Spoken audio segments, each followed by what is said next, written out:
Max, Kimi Antonelli, Charles Leclerc cut the first corner. It felt a little bit harsh for Lewis. He said something along the lines of that he shit his pants when he drove alongside Max. What a difference a few races make as the Mexico City Grand Prix gives us a new championship leader as Lando Norris goes into the final 4 rounds with the lead by a single point. Oscar Piastri made it a little bit less painful after his tough Saturday, but we are going in for a 3-way fight into the final rounds here. We've got Tim Kraaij with Paddock Update here, Jim Kimberley hosting, and we're going to go into everything from the Mexico City Grand Prix. And Tim, it's all about Lando Norris giving one of his best qualifying laps and then an utterly dominant performance in the race. Talk us through this. Yeah, I think a very, very great weekend for Lando Norris, of course. I think the whole weekend he has been on it. I think there were some doubts because he had to give his car away during FP1 to Paddock Award. So that gave a little bit of an advantage to Oscar Piastri going into this weekend. But we didn't see anything of that during the rest of the weekend because Lando was quick from FP2 onwards and hasn't stopped since. He drove amazing qualifying, especially the second run in Q3 was a stellar lap compared to the other competitors. He was on his own planet. I think in the race it was the same. Of course, there was a lot of hype around the sprint to turn 1, but both Ferraris didn't have the greatest of starts and even had more to worry about themselves and Max on the outside than they could really worry Lando. So, yeah, he did all he needed to do. There was no safety car interference during the race, so he could just drive his own pace. I didn't see him make any errors. But yeah, if you looked at that McLaren, especially in the hands of Lando Norris during the whole weekend, it was, especially in Sector 2, it was on rails compared to a lot of the other competitors. And especially when you looked at the car of Max, a lot of bumps, especially in turn 9. Max had a lot of moments that the car bottomed out. McLaren, no sign of that. So a very good car, but also a very good driver, Lando Norris. And yeah, in big comparison to his teammates. So a big weekend for him where he takes the championship lead again. But he still was not that welcomed by the Mexican fans.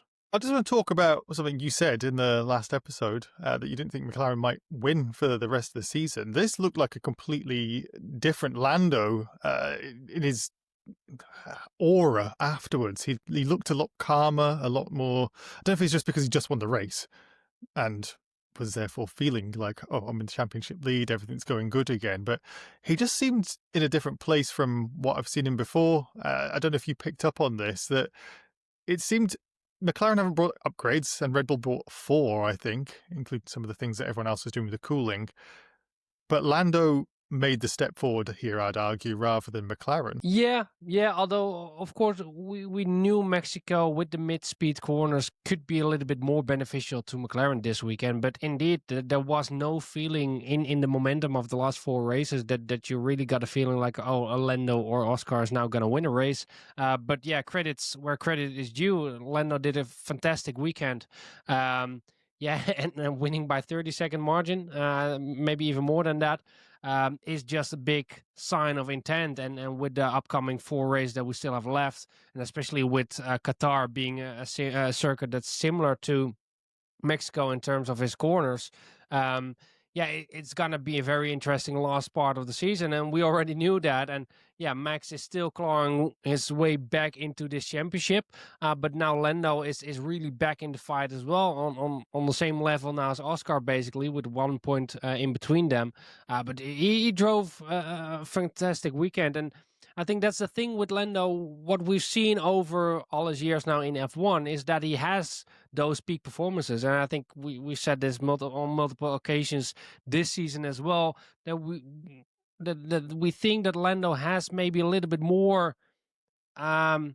He's still a little bit quicker than Oscar. Oscar's in his 3rd season in F1 and still struggles in terms of speed. And we've seen over the whole season that Lando, almost every circuit, when he ties everything together, he's quicker than Oscar. But the problem is that there are rarely weekends like this where he ties it all together. But if he does, he is one of the quickest drivers out there. And that's what you saw this weekend. And now it's up to him to do that again in Brazil, to do that again in Las Vegas, Qatar, Abu Dhabi, and that has been his issue over his years in F1 so far. So that would be the next step in his progress, because otherwise Oscar is gonna claw his way back to the top, or even Max is gonna come back into this championship. So yeah, it's gonna be a very interesting last part of the season anyway. Very exciting for us. I'm delighted that it's starting to get so tight at the top, and part of that tightness is Max Verstappen's resurgency, especially after the summer break. He managed to salvage a race. It's a weird wording, and I was thinking this when we were going through the script beforehand. It's like salvage, but Verstappen did go into this race a little bit on the back foot after the Ferraris surprised us in qualifying. He managed to get to P3 and had that crazy start of the race. This could have been P2 if not for the way the race ended, but how do you view Max Verstappen's weekend and his championship hopes? A roller coaster ride, I would say, because in the end, it was a masterpiece by Red Bull strategy. I think you have to give them credit for that, because when you looked at it from the outset, they start on a medium tire.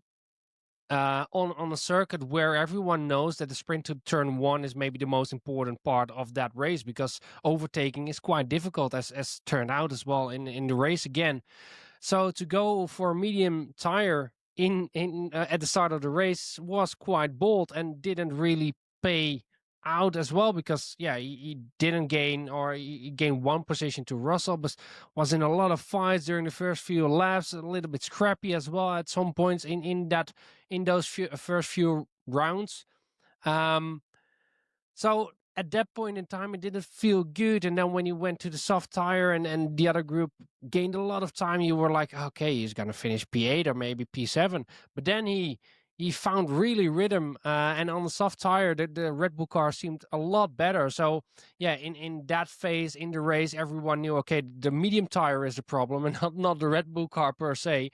So everyone ditched their medium tires as quickly as they could. But even then, they couldn't catch up to Max Verstappen to P3 in the end. But I think overall, a damage limitation weekend for Max Verstappen. He went into this weekend 40 points behind Oscar Piastri, the leader in the championship, and he closed that gap one way or the other to 36 points in the championship now to Lando Norris, the new leader. So he gained some points on the leader. It's not the amount of points gain that he needs in terms of getting to the number 1 spot in the end.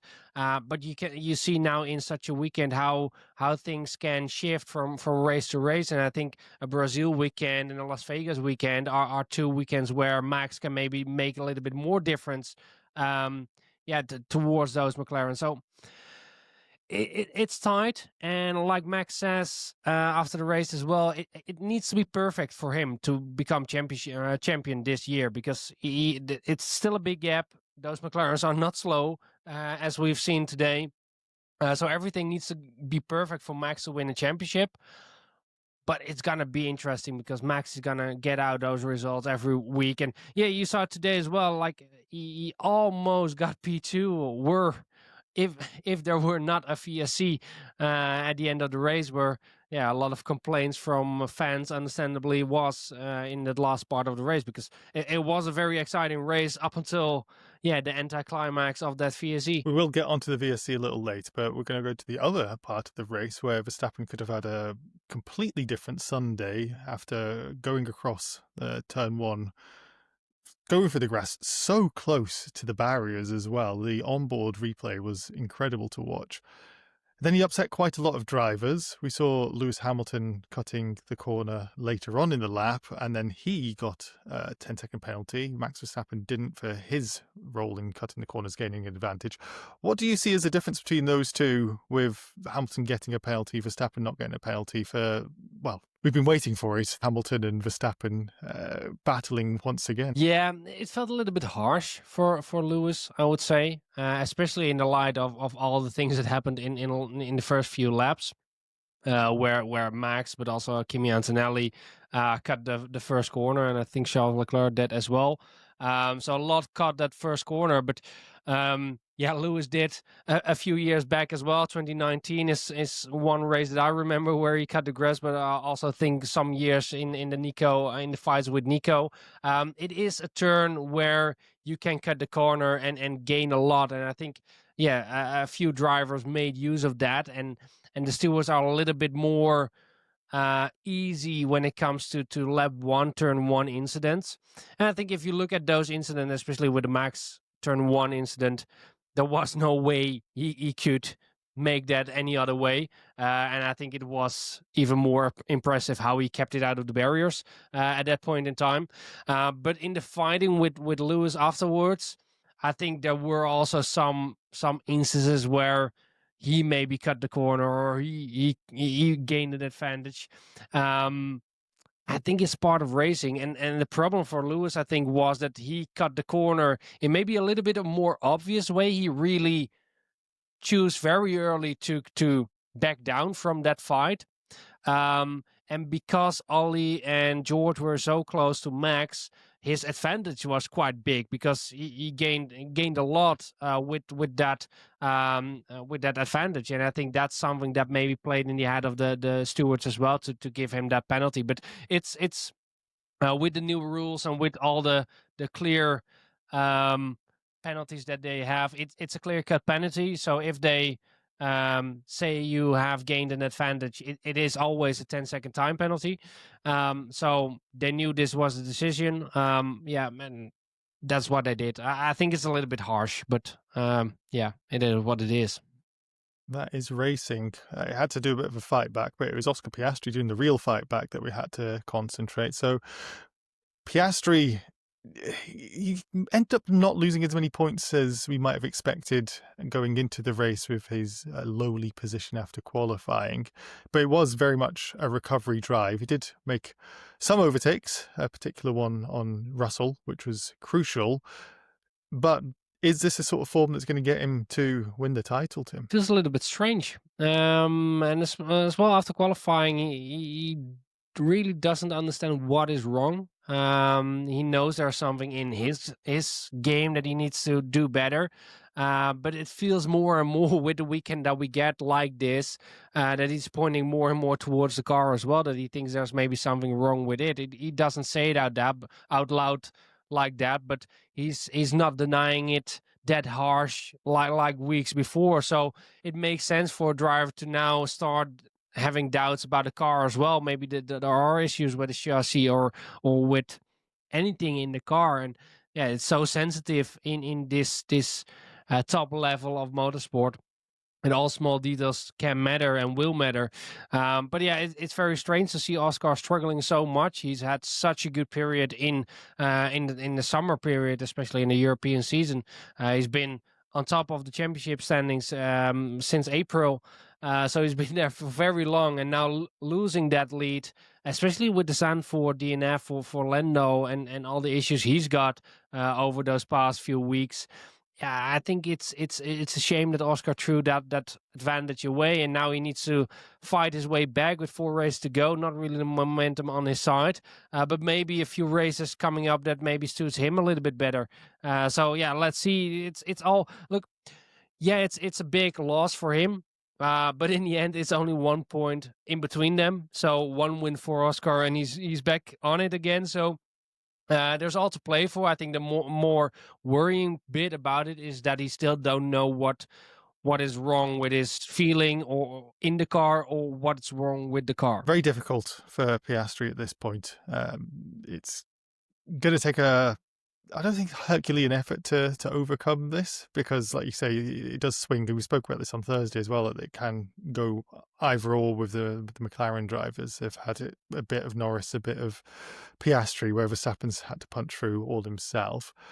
Let's talk about another driver, though, punching through, and that is Ollie Bearman, with possibly the seminal moment of his career so far. It did look like he was on for a podium at some point, and making a sweeping move with Max Verstappen at a position of the track you don't usually overtake at. Was this Bearman's best performance so far, and does this show the potential that this driver, who people have known he's got speed after his cameo performances last year, but is this the performance that's really going to show that he could be one of the top drivers in the future? It is a very quick driver, and we've seen that over his time in F3 and F2. His standout performances last year when he drove for Ferrari and Haas. But also this season, he's been quite on it. He has a very well-established teammate in Esteban Ocon at a Haas, and he's not really doing much less than Esteban Ocon, and a result like this is even better than what we've seen from Ocon this year so far, and that's not nothing to do against Ocon, but I think Ollie is doing a perfectly good job, and especially this weekend was so good. His qualifying has been top notch the whole season, or not the whole season, but there's been some stand-up performances from him. But we've seen that on Saturday now again. But I think his Sunday drive was impressive because one, the attacking bit where he really took the benefit of those guys in front fighting, especially Max and Lewis, of course. He was really on top of that, using that, overtaking George, overtaking Max. But I think the more impressive bit of it was his defending, I would say, how long he was able to keep George Russell behind, keep Antonelli behind. He was very good at defending, and in the end, of course, Oscar Piastri keeping him behind. I think he's done an amazing job, and of course, this is a circuit where you can't overtake that much. But I think this is an incredible result for him.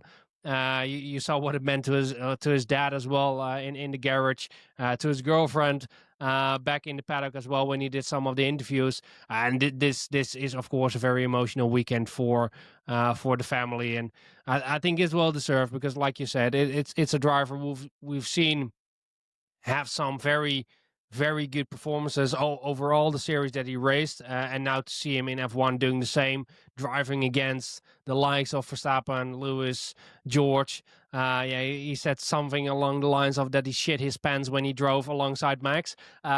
That's the feeling, of course, because he looked up to those drivers driving in F1 for so long, and this is the new generation stepping in, and I think it's very good to see those drivers perform now as well. It really doesn't seem long ago when I was watching him do the double in Formula 4, getting both championships in one season. Now he's getting P4 in the Mexico City Grand Prix, and like you say, beating out some top drivers. Saw George Russell having to cede the position back to Kimi after not being able to pass him. So standout drive.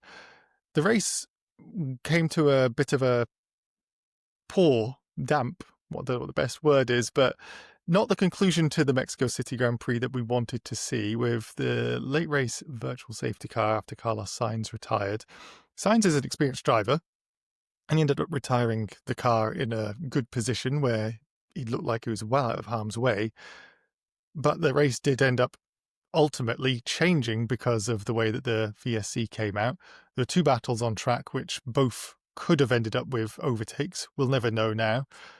How do you see this, Tim? Because is this safety gone mad? Were the FIA right to do this? What's the word from Mexico? Yeah, according to the rule book, it's all correct. Look, I've asked the FIA after the race why they got out of VSC for an incident that looked like yellow would suffice for the last part of the race. I turned out not to be the only one, because not much later the FIA came out with a general statement in the WhatsApp group of the journalists where we were part of. That they've on multiple occasions, but we talk about the lap 1 or lap 2 incident with Liam Lawson later on. But firstly, on that lap 70 incident with Carlos Sainz, they say Carlos Sainz spun last turn, drove back into that safe spot, it looked like, as you could see on his onboard videos as well. And first of all, it was a yellow, but then the marshals gave the indication that the car was on fire and they needed to go to the car to use the fire extinguishers to get the fire sorted in a good way. And to do that, they need to get the car in a fully safe place first, because it was still a little bit outside of the walls, a little bit, not much. So they need to get the car into the full safe space that they could be able to use the fire extinguishers. So that's where the VSC was for.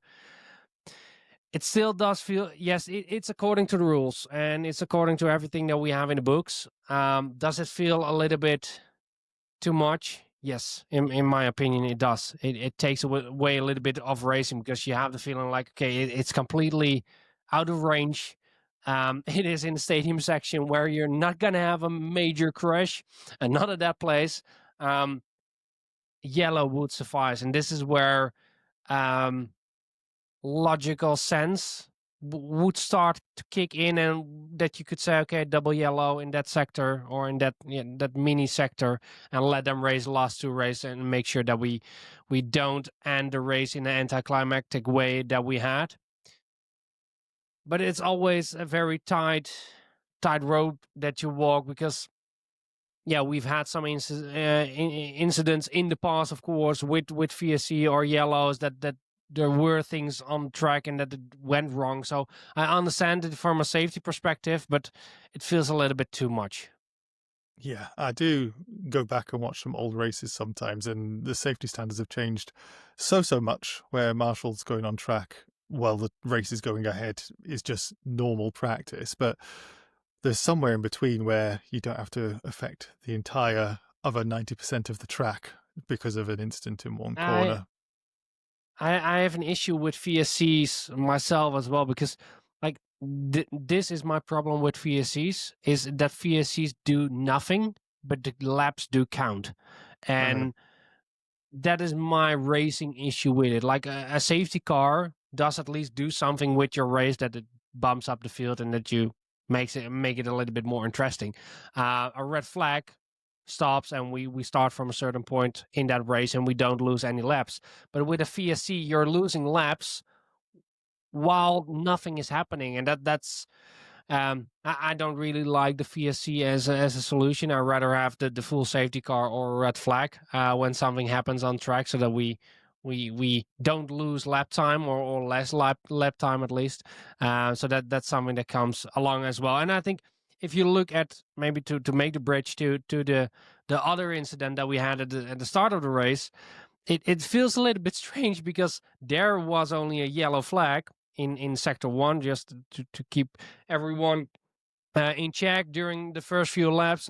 There was some debris in the first sector, in the first turn 1, 2, and 3. There was some debris, so there was a small time yellow.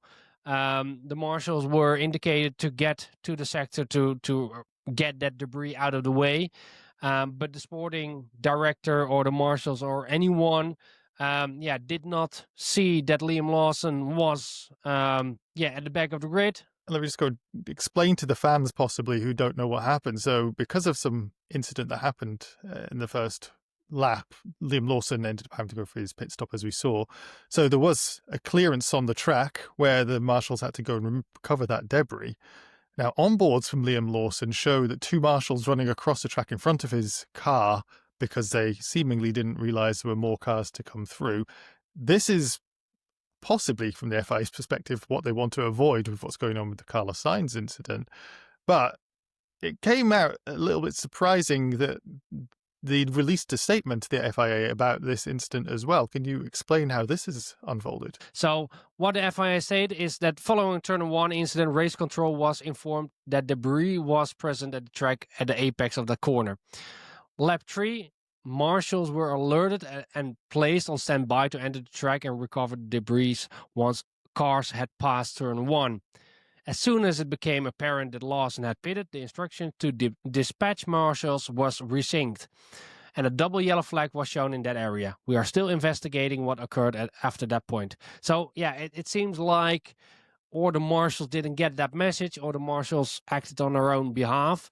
There was a later statement put out from the FIA as well, that they would like to undermine the respect and appreciation for the local ASN, AMDAI, as well as the Autodromo Hermanos Rodriguez and their marshals, who volunteer and play a vital role in the safe, successful running of our sport. So I think that statement already is a little bit a safety net for the organization. Will probably be under investigation. We've seen organizations being under investigation more times when things got breached, like with spectators being too early on the track or some things like that. I think we saw that in Australia, for example.